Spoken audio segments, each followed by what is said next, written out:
1160 రోజులుగా రిలే నిరాహార దీక్షలు చేస్తున్న టీటీడీ అటవీ కార్మికులను న్యాయం చేయకపోవడం దారుణమంటూ జూనియర్లను పర్మనెంట్ చేసి సీనియర్లకు అన్యాయం చేయడం సహజ న్యాయ సూత్రాలకు విరుద్ధమంటూ ఈ తప్పును టీటీడీ యాజమాన్యం సరిదిద్దుకోకుంటే అటవీ కార్మికులు తక్కువ సంఖ్య అయిన వారికి మద్దతుగా రాష్ట్ర వ్యాప్త ఉద్యమం చేయడానికి తాము వెనుకవాడబోమని సిఐటియు రాష్ట్ర ప్రధాన కార్యదర్శి సిహెచ్ నరసింగరావు హెచ్చరించారు.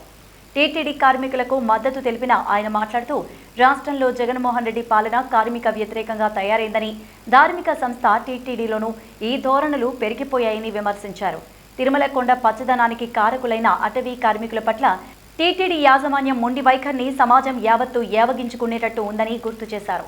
30 సంవత్సరాల పాటు సేవలందించిన అటవీ కార్మికుల్లో అత్యధికులు తీవ్రమైన అనారోగ్య సమస్యలు ఎదుర్కొంటున్నారని, ఇప్పటికే 12 మంది మరణించారన్నారు. సిఐటియు జిల్లా ప్రధాన కార్యదర్శి కందరపు మురళి నేతృత్వంలో కార్మికులు చేపట్టిన ఆమరణ నిరాహార దీక్ష శిబిరానికి టీడీపీ నేతలు మాజీ MLA Sugunamma, Telugu Desam party parliament అధ్యక్షులు నరసింహ యాదవ్, టీటీడీ బోర్డు మాజీ సభ్యులు ఓవి రమణ, దంపూరి భాస్కర్ పాటు రిపబ్లిక్ పార్టీ దక్షిణ భారత అధ్యక్షులు పూతెలపట్టు అంజయ్య దీక్షా శిబిరాన్ని సందర్శించి మద్దతు తెలిపారు. అలాగే బీఆర్ఎస్ పార్టీ రాష్ట్ర అధ్యక్షులు బీఆర్ఎస్ నేత ఆర్కాడ్ కృష్ణ ప్రసాద్ దీక్షా శిబిరానికి విచ్చేసి సంఘీభావాన్ని ప్రకటించారు.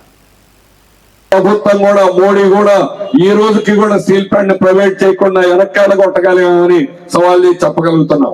అందువల్ల ఎక్కడైనా కూడా కార్మిక ఐక్యత అనేది అంగన్వాడీ కార్మికులు 1,05,000 మంది ఏకైక పోరాటం చేశారు. మారుమూల గ్రామం నుంచి బాక్సులు తీసుకొని ఇళ్లలో పనులు చూసుకొని ఉదయం 10 గంటలకల్లా వచ్చి సాయంత్రం దాకా దీక్షలు చేశారు.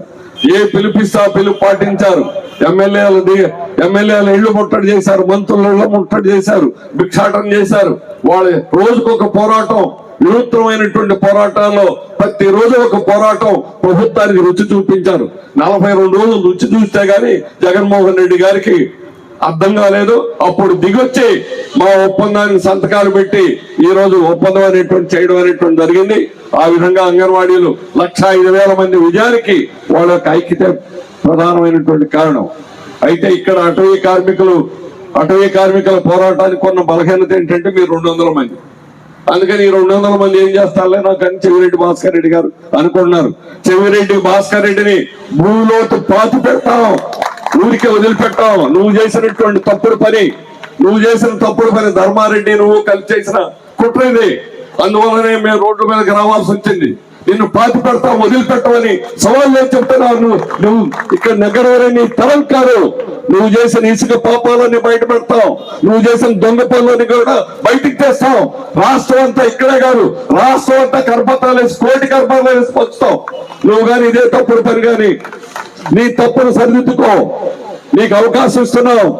మా నాయకులు దీక్షల్లో ఉన్నారు. ఇప్పుడు ఈ దీక్షలు అయిపోయే లోపు నువ్వు విరమించకపోతే మిమ్మల్ని ఎక్కడ పాతి పెట్టాలి అక్కడ పాతి పెడతాం. అందుకని ఈ రోజు ఉద్యమం చేస్తున్నారంటే నాయకుల పట్టుదల అనేటువంటిది సిఐటి అడుగున ఎవరైనా ఏ నాయకులైనా అలాగే చేస్తాం.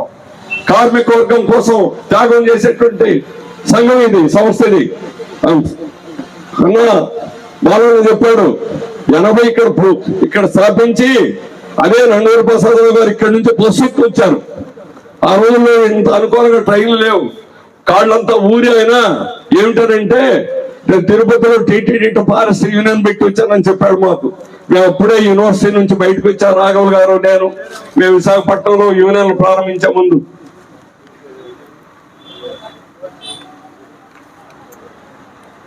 ఆ విధంగా ఈ యూనియన్ ప్రారంభం నుంచి నాకు కూడా అన్ని విషయాలు తెలియకపోయినా చాలా విషయాలు తెలుసు. ఈ నాయకులందరూ కూడా ఇది శిబిరం ప్రారంభించక ముందే విజయవాడ వచ్చి మా స్టేట్ ఆఫీసర్ కూడా మాట్లాడారు. మీ పోరాటం ప్రారంభిస్తామని చెప్పారు, తప్పకుండా చేయమని కూడా మేము చెప్పాం. అయితే ఇంతవరకు కూడా ఎంతో ఓపికగా ఎంతో సహనంగా అనేక పద్ధతుల్లో చేస్తా ఉన్నారు. ఇక ముందు జరిగేటువంటి ఈ పోరాటం ఉధృతి అనేటువంటిది మామూలుగా ఉండదు. ఈ ప్రభుత్వానికి కూడా అర్థం కానటువంటి పద్ధతిలో ఈ పోరాటాన్ని ఉధృత స్థాయికి అనేటువంటి తీసుకెళ్తాం. అందుకని ఈ రోజు ఎందుకు చేస్తున్నారు వీరు అనేటువంటి మొదట ఆలోచించాల్సిన విషయం. ఈ చేసేటువంటి దాన్ని ఏమంటే అటవీ శాఖలో టీటీడీలో పనిచేసేటువంటి 362 మందిలో 162 మంది సర్వీస్ తక్కువ ఉన్నటువంటి వాళ్ళని పర్మనెంట్ చెయ్యి, అందరినీ చెయ్యి. వాళ్ళని పర్మనెంట్ చేయొద్దని మనం చెప్పడం వల్ల తక్కువ వాళ్ళని చేసామని కాదు, అందరినీ చెయ్యి. అలా చేయకపోతే దాన్ని ఏమంటారంటే చట్టపరంగా నేను బిఎల్ చదువుకున్నాను, నాకు చట్టాలన్నీ కార్మిక చట్టాలు అన్ని చట్టాలు తెలియకపోవచ్చు కానీ కార్మిక చట్టాల వరకు నాకు పూర్తి అనుభవం ఉంది. దీన్ని ఏమంటారంటే డిస్క్రిమినేషన్, వివక్షత అంటాం. ఇది రాజ్యాంగానికి వ్యతిరేకం, ఇది వివక్షత. ఇది నీకంటే తక్కువ సర్వీస్ ఉన్నటువంటి వాళ్ళని పర్మనెంట్ చేసి మిగిలినటువంటి వాళ్ళని చేయకుండా రాజకీయంగా నా పార్టీకి అనుకూలం అని వీళ్ళు అనుకూలం అవుతారు. నవస్తంగా కానీ అందరినీ చేసి ఉంటే అందరూ మీకు అనుకూలం అయ్యేవాళ్ళు.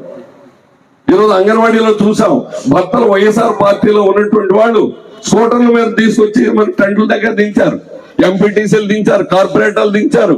మీరు చేస్తున్న మంచి పని భర్తలు కూడా సపోర్ట్ చేశారు. మీరు కూడా చేస్తే మీకు అనుకూలం చేస్తారు వాళ్ళు. అంతేగాని వాళ్ళు శత్రువులు చేస్తుంటే నీకు శాశ్వతంగా శత్రువులు అవుతారు. భార్యలు కొంతమంది చెప్పారు, నీకు విడాకులైనా ఇస్తాను కానీ సిఐటిని వదలలేను, సిఐటి పోరాటాన్ని వదలని చెప్పిన వాళ్ళు ఉన్నారు. ఎంత పట్టుదలగా చేశారో మీరు చూసారు. మైలవరం పోలీస్ స్టేషన్ లో ఒక ఆడ మనిషి ఒక మగ కానిస్టేబుల్ ని ఆడ కానిస్టేబుల్ ఇద్దరిని 2 చేతులతో ఇసిరవతలేసింది. అది సిఐటి వారికి ఇచ్చినటువంటి ధైర్యం, వారికి ఇచ్చినటువంటి ధీమా. అందువల్లనే కలెక్టర్లు ఇచ్చినటువంటి జీవాలకి ఈ కలెక్టర్ చాలా మంచోడు. ఇప్పుడు మరి వెళ్ళిపోయినట్టున్నారు, ఈరోజు పేపర్లో చూశాను. ఆయన ఇక్కడ ఇవ్వాల దాదాపు 24 జిల్లాల ఇంకొక జిల్లా కలెక్టర్ ఎవరో ఇవ్వాల 24 జిల్లాల కలెక్టర్లు వాళ్ళని ఎగ్జిస్టింగ్ ఉన్నటువంటి వారి యొక్క ఉద్యోగాలు తీసేస్తున్నామని ఇచ్చారు.